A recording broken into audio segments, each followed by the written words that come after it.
Good evening, folks. It's Pwalpar here, aka Walter. Thought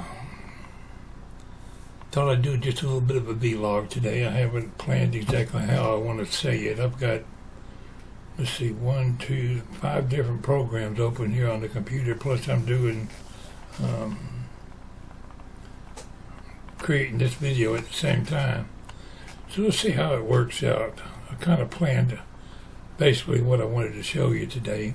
We're going to start out with a little bit of medical update, and I won't linger in that too long. I got my results back off of what they call my chart. It's a hospital, and from the pathology report that was sent to the doctor, it says it was sent to the doctor and to me at the same time. Well, it's about 5 pages long, and I read it. Can't say I understood one end from the other. But we're going to start out showing you what I choose to believe with a little help from Google. So the first thing I'll show you today is that subject, and we'll get off of it for now. I didn't want to have any surgery done anyway, and when they talked about it, it's an operating room. At that time, they didn't have the results back on the pathology report, so I guess they were just talking hypothetically when they were talking about I might have to have all that surgery. That's what I choose to believe. I have not heard from the doctor yet. He's either busy or forgot or some miscommunication. But I'm not going to press my luck by calling him and getting a different view from what I want to believe. So let's start with that, if I'm making any sense to you. Let's see, I got to find it first. Here we go. I created this with Microsoft Paint by copying the 5 pages. This was the final page in the report. I don't know if you can read it on this or not. I'll read it out loud. Auxiliary testing interpretation. The following is the Neogenomics IHCATR2 gastric GEA report. And the other 4 pages just talked about the different sized tumors they took out of me and what color they was and all different things that I didn't understand. But this final report is what I'm going by. I put a circle around it. It says results ATR2 other with gastric scoring, negative score 0. Oh, down here underneath it you can see equivocal 2+. That don't sound good. Sounds like you got cancer. 1+ is probably a good chance you got cancer. But mine says 0, and the score for 0 is negative. So I choose to believe that I come back negative on the cancer score. Now I'm sure the doctor's going to call me in a day or two and come in and do more checks on my anemia and what all, but I'm hoping I'm over this little scare right here unless I hear different from the doctor. So that's all I'm going to say about the medical report today. I was thought about showing you the whole report. I blanked out the doctor's names and stuff on here and my personal information. But you wouldn't know what you was looking at if you saw it anyway. So that's enough on that part of the blog. And unless somebody out there tells me this means something different, Walter's got a good feeling about the whole shebang. Okay, let's close that window. I gotta be careful I don't close what other windows I got open. Alright, here's our Microsoft Paint. I'll get back to that one. The other day I made a video showing an ethanol train going down the road, and I asked my viewers what the purpose was in this buffer car on the head end and the rear end of a train. And somebody came real close when they said that's to keep sparks from getting into the train. Well, it's a little more involved than that. It's a federal rule that a buffer car needs to be between a hazardous material car and the locomotive. They're not allowed to run next to the locomotive. Now, why is that? Well, a lot of times when a train wrecks, the locomotive has 10,000 gallons of fuel under it, and I've been to more than one train wreck where the locomotive just flat burned up. They do catch on fire. So you can imagine with this train here with tank cars full of ethanol, if it was coupled right to the locomotive and it crashed, well, there is no buffer distance between it and the fire on the locomotive. You'd have a whole train burning then. So it's just a safety precaution, and also it's just a safety factor is basically all it is. And the federal rules require it.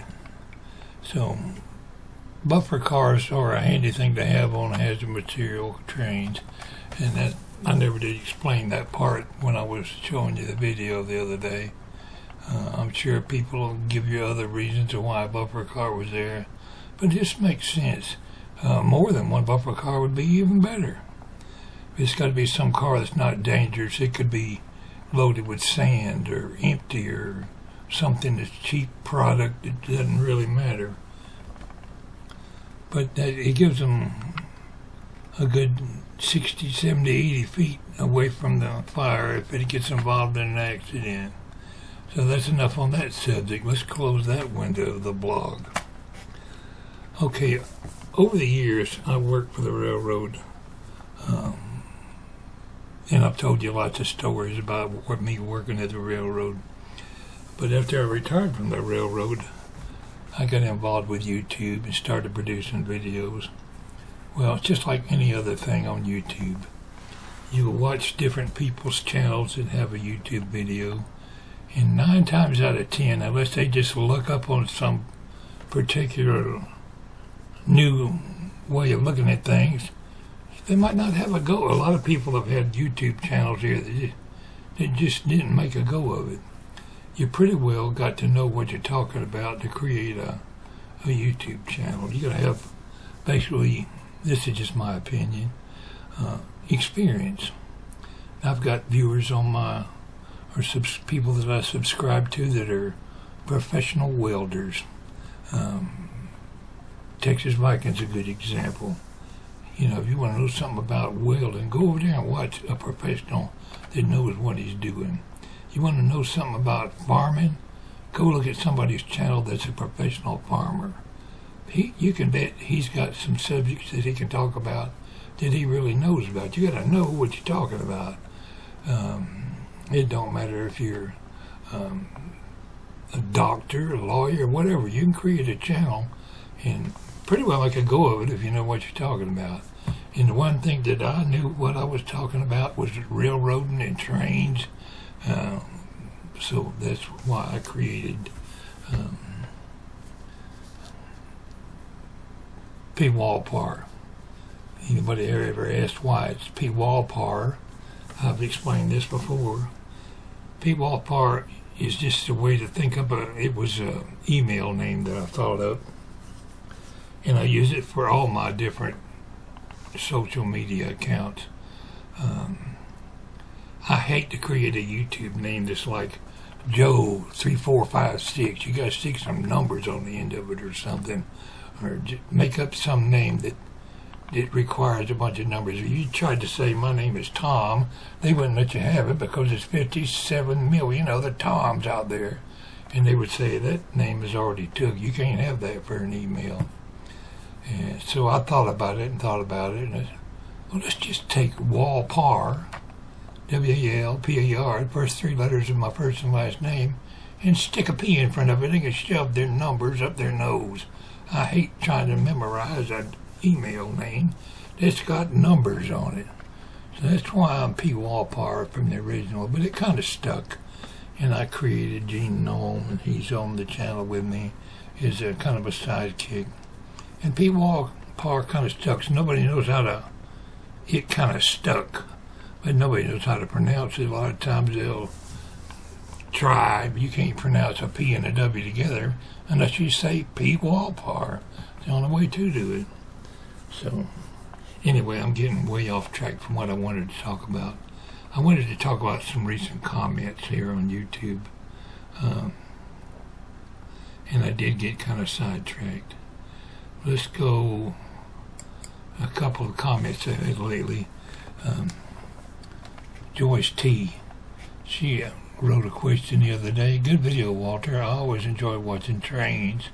Haven't seen any Herzog cars go by for a long time. I used to see them quite often. Question, when you worked as a carman, did you have to go into other states, or did you just stay in the Griffin, Georgia area? Did you work 8 hours a day, or was it more or less? And that's a whole combination of questions. I can cover a part of it. You bid in a job in the mechanical department, an 8-hour job. 40 hours a week is what you're scheduled to work. Very seldom did I only work 40 hours a week. It was not uncommon for me to work 70, 80 hours a week. In the transportation department, you can't work over 12 hours a day. You got a dog law they have to abide by. That includes truck drivers, train engineers. But in the mechanical department, they can work you till you drop. Now, the benefit I made by working more than 8 hours a day quite often was you get paid overtime. I made a pretty good salary with the railroad, and when you get overtime, you get time and a half. Anything over 16 hours, you get double time.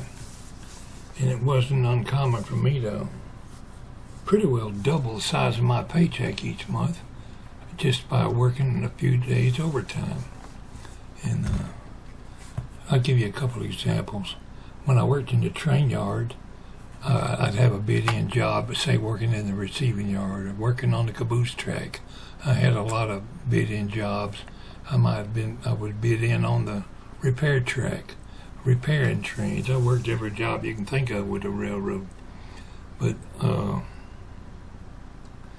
I go, getting off my train of thought. Somebody was talking just this morning about not remembering what you're talking about. But anyway, say you worked your regular shift, 3 p.m. to 11 p.m., second shift. I worked that for quite a few years. Well, somebody on a third shift would call in and say, I'm sick today, I can't come to work. Well, somebody's got to cover that man's job, especially if it's a position that has to be done to take care of the trains that are built during the night. So we had what you call an extra board or a work board, and they would call around, we got an opening on third shift. You want to stay and work the pit? You want to stay and work an air job out in the forwarding yard?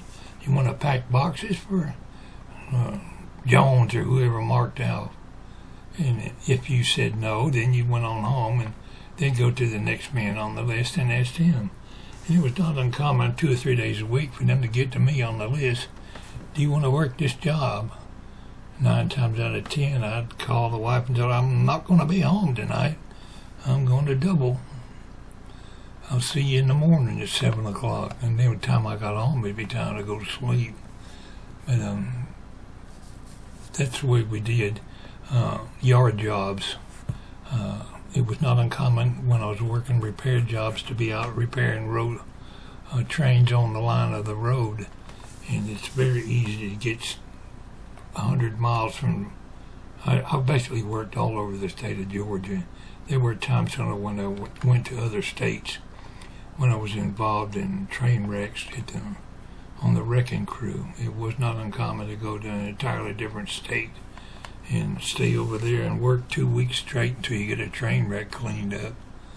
So, but basically the question, did I just work in Georgia? Mostly I did just work in Georgia. But I covered basically, especially for the last 25 years with the railroad, I basically worked all over the state of Georgia. If they needed something done in Toccoa, they knew they could call on Walter. Well, Toccoa's a 3 or 4 hour drive from here, but you get in the truck and go. Fix your train up there and come back home. By the time you get home, you done put in 5 or 6 hours overtime that day. So it was not uncommon for me to put in 70-hour work days. That's all I'm going to cover on that subject. In answer to her question. Let's close that one down. I got another one open here somewhere. Where is it? That ain't it. Here we go. in producing my YouTube videos over the years, I started producing videos of trains, and a lot of young men were rail fans. Might have grown up with their father, going out with them, watching trains and building electric trains, and you just become what you call a train nut. You like trains so much.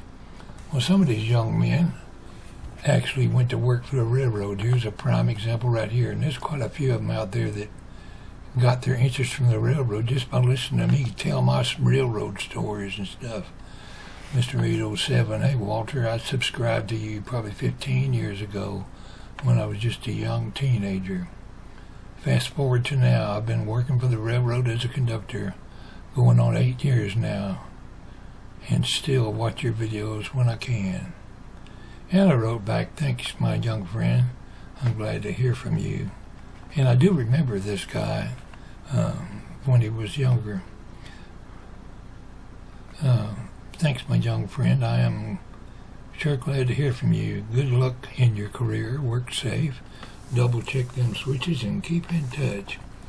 Now, he's just one example. I ain't got time to look them all up, but there's quite a few young men out there that went to work for the railroad just by listening to me tell some of my yarns. And they know when they listen to somebody that's got some experience, maybe this guy knows what he's talking about. I ain't got time to name them all, but there's been a bunch of them. And if you're one of my loyal subscribers from a long time ago, I have been producing a lot of rail fan videos, well, even though they're rail fan remakes. I would like to get back out there and start doing some more rail fan, and maybe I will. Some of my viewers have come and gone. They grow up and outgrow YouTube and they're gone, but they were here for a while. And a lot of old railroaders that I was friends with on YouTube, some of those have gone on to the great reward in the sky. I've had a lot of railroaders come on and join YouTube. I had some of them used to write stories for me on carknocker.com. I worked on that web page for a long time. I'm still on the website. I just haven't maintained it much lately. Some of my stories are still available for reading out there at www.carknocker.com. You might have to scroll up to the top and find a little click down button to find the stories, but they're there. I spent a lot of time producing that channel, and when I quit being active with it, I just let it ride each year. It's nothing free. You have to pay to own a .com. And I keep it functioning. One of these days I might get back to coding and doing things like that. But YouTube pretty much keeps me busy. And I appreciate you tuning into my vlog today. Got my fingers crossed that I'm looking at this medical situation right. I'm sure the doctor's going to call me in and do more tests and check my anemia or whatever. But I'd already made up my mind. There ain't nobody I'm going to turn 77 here in less than a month. And there ain't nobody going to go rearranging my plumbing if I can help it. Anyway, y'all take care. This is Pwalpar. I think we're going to catch you after a while, and I hope this vlog has not bored you to death. We'll talk to y'all later.